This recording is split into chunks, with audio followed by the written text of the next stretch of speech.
ನಮಸ್ಕಾರ, ಪ್ರಜಾ ಫ್ಲಾಶ್ 10ಗೆ ಸ್ವಾಗತ. ನಾನು ರಚನಾ ನಂಜುಂಡ. ಇದೀಗ ನೋಡೋಣ ಈವರೆಗಿನ ಹೈಲೈಟ್ಸ್. ಭಾರತ ಮತ್ತು ಪಾಕಿಸ್ತಾನದ ನಡುವೆ ಉದ್ವಿಗ್ನ ಪರಿಸ್ಥಿತಿ ಹಿನ್ನೆಲೆ ಪಾಕ್ ಸೈಬರ್ ದಾಳಿ ನಡೆಸುವ ಸಾಧ್ಯತೆ ಹಿನ್ನೆಲೆ ನಾಗರಿಕರು ಜಾಗರೂಕವಾಗಿರುವಂತೆ Bengaluru police commissioner V Dayanand ಎಚ್ಚರಿಕೆ ಸಂದೇಶ ನೀಡಿದ್ದಾರೆ. ಅಪರಿಚಿತ ಲಿಂಕ್, ಇಮೇಲ್ಗಳ ಮೇಲೆ ನಿಗಾ ವಹಿಸಿ. ಎಕ್ಸ್ಕ್ಲೂಸಿವ್ ನ್ಯೂಸ್ ಲಿಂಕ್ಗಳು ಹಾಗೂ APK ಫೈಲ್ಸ್, ಅಪರಿಚಿತ ಫಾರ್ವರ್ಡ್ ಲಿಂಕ್ ಕ್ಲಿಕ್ ಮಾಡದಂತೆ ವಾಟ್ಸ್ಆಪ್ ಸೆಕ್ಯೂರಿಟಿ ಅಪ್ಡೇಟ್ ಮಾಡಿಕೊಳ್ಳಲು ಸೂಚನೆ ನೀಡಲಾಗಿದೆ. ವರುಣ ಗ್ರಾಮದ ಬಳಿ ರೌಡಿ ಶೀಟರ್ ಹತ್ಯೆ ನಡೆದ ಬೆನ್ನಲ್ಲೇ ಗ್ರಾಮಾಂತರ ಪ್ರದೇಶದ ಪ್ರಮುಖ ಕಡೆಗಳಲ್ಲಿ ಪೊಲೀಸರು ನಿಗಾ ಇಡಲು ಮುಂದಾಗಿದ್ದು, ಮೈಸೂರು ಗ್ರಾಮಾಂತರ ಪೊಲೀಸ್ ಠಾಣೆಯಲ್ಲಿ ರೌಡಿಗಳ ಪರೇಡ್ ನಡೆಯಿತು.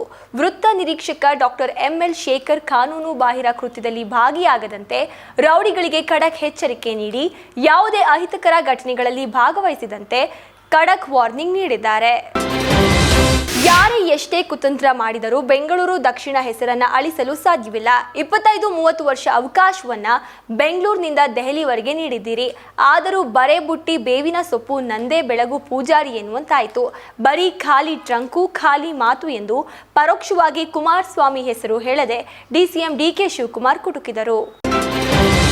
ಗ್ರಾಮ ಪಂಚಾಯಿತಿಗಳ ಆಡಳಿತ ಡಿಜಿಟಲೀಕರಣಗೊಳಿಸುವ ನಿಟ್ಟಿನಲ್ಲಿ ಗ್ರಾಮೀಣ ಅಭಿವೃದ್ಧಿ ಮತ್ತು ಪಂಚಾಯತ್ ರಾಜ್ ಇಲಾಖೆ ಮತ್ತೊಂದು ಹೆಜ್ಜೆ ಮುಂದಿಟ್ಟಿದೆ. ಎಲ್ಲ ಗ್ರಾಮ ಪಂಚಾಯಿತಿಗಳಲ್ಲಿ ಈ ಆಫೀಸ್ ಅನುಷ್ಠಾನಗೊಳಿಸಿ ಕಡ್ಡಾಯವಾಗಿ ಬಳಕೆ ಮಾಡುವ ಸಂಬಂಧ ಸುತ್ತೋಲೆ ಹೊರಡಿಸಿದೆ. ರೈತ ಮತ್ತು ಕಾರ್ಮಿಕ ವಿರೋಧಿ ಕಾನೂನು ರದ್ದುಗೊಳಿಸುವುದು ಸೇರಿ ವಿವಿಧ ಬೇಡಿಕೆಗಳ ಈಡೇರಿಕೆಗೆ ಒತ್ತಾಯಿಸಿ joint committee of trade union ಮತ್ತು ಸಂಯುಕ್ತ ಕಿಸಾನ್ ಮೋರ್ಚಾ ಸಂಘಟನೆಗಳು ಜಂಟಿಯಾಗಿ ಮೇ 20ರಂದು ರಾಜ್ಯಾದ್ಯಂತ ಸಾರ್ವತ್ರಿಕ ಮುಷ್ಕರಕ್ಕೆ ಕರೆ ನೀಡಿವೆ.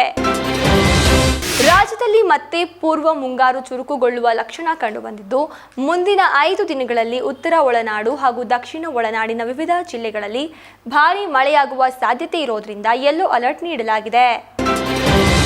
ಉತ್ತರ ಪ್ರದೇಶದ ಲಖನೌನಲ್ಲಿ ನಿರ್ಮಿಸಲಾಗಿರುವ ನೂತನ ಬ್ರಹ್ಮಸ್ ಕ್ಷಿಪಣಿ ಉತ್ಪಾದನೆ ಮತ್ತು ಜೋಡಣಾ ಘಟಕವನ್ನು ರಕ್ಷಣಾ ಸಚಿವ ರಾಜನಾಥ್ ಸಿಂಗ್ ಭಾನುವಾರ ಉದ್ಘಾಟಿಸಿದರು. ಲಖನೌನ ಉತ್ತರ ಪ್ರದೇಶ ರಕ್ಷಣಾ ಕೈಗಾರಿಕಾ ಕಾರಿಡಾರ್ನಲ್ಲಿರುವ ಈ ಘಟಕವು ದೇಶ ರಕ್ಷಣೆಗೆ ಮತ್ತು ರಾಜ್ಯದ ಕೈಗಾರಿಕಾ ಬೆಳವಣಿಗೆಗೆ ಮತ್ತಷ್ಟು ಬಲ ತುಂಬಲಿದೆ. ಪಾಕಿಸ್ತಾನದ ಜೊತೆ ಇನ್ನೇನಾದರೂ ಮಾತುಕತೆ ಇದೆ ಎಂದಾದಲ್ಲಿ ಅದು ಪಾಕ್ ಆಕ್ರಮಿತ ಕಾಶ್ಮೀರವನ್ನು ಭಾರತಕ್ಕೆ ಮರಳಿಸುವ ಕುರಿತು ಮತ್ತು ಪಾಕಿಸ್ತಾನದ ನೆಲದಲ್ಲಿರುವ ಭಯೋತ್ಪಾದಕರನ್ನು ಹಸ್ತಾಂತರಿಸುವ ಕುರಿತು ಮಾತ್ರ ಎಂದು ಪ್ರಧಾನಿ ನರೇಂದ್ರ ಮೋದಿಯವರು ಅಮೆರಿಕಕ್ಕೆ ಅತ್ಯಂತ ಸ್ಪಷ್ಟವಾಗಿ ಹೇಳಿದ್ದಾರೆ. ಆಸ್ಟ್ರೇಲಿಯಾ ನೆಲದ ಟೆಸ್ಟ್ ಪಂದ್ಯದಲ್ಲಿ ತ್ರಿಶತಕ ಸಿಡಿಸಿದ ಮೊದಲ ಬ್ಯಾಟರ್ ಎಂಬ ಹೆಗ್ಗಳಿಕೆ ಹೊಂದಿರುವ ಎಡಗೈ ಬ್ಯಾಟರ್ ಬಾಬ್ ಕೌಪರ್ 84 ವರ್ಷ ಅನಾರೋಗ್ಯದ ಸಮಸ್ಯೆಯಿಂದ ನಿಧನರಾಗಿದ್ದಾರೆ ಎಂದು ಆಸ್ಟ್ರೇಲಿಯಾ ಕ್ರಿಕೆಟ್ ತಿಳಿಸಿದೆ. ಜನಪ್ರಿಯ ಹಾಸ್ಯ ಕಾರ್ಯಕ್ರಮ ಕಾಮಿಡಿ ಕಿಲಾಡಿಗಳ ಮೂಲಕ ಕರ್ನಾಟಕದಾದ್ಯಂತ ಜನರ ಮನಸ್ಸಿನಲ್ಲಿ ಸ್ಥಾನ ಪಡೆದ ಹಾಸ್ಯ ಕಲಾವಿದ ರಾಕೇಶ್ ಪೂಜಾರಿ ದಿಢೀರ್ ಸಾವಿಗೀಡಾಗಿದ್ದಾರೆ. ರಾಕೇಶ್ ಅವರು ಕಾಮಿಡಿ ಕಿಲಾಡಿಗಳು 3ನೇ ಆವೃತ್ತಿಯ ವಿನ್ನರ್ ಆಗಿದ್ದರು. ಇದೀಗ ಅವರ ಅಕಾಲಿಕ ಮರಣ ಇಡೀ ಮನೋರಂಜನಾ ಉದ್ಯಮಕ್ಕೆ ದೊಡ್ಡ ಶಾಕ್ ನೀಡಿದೆ.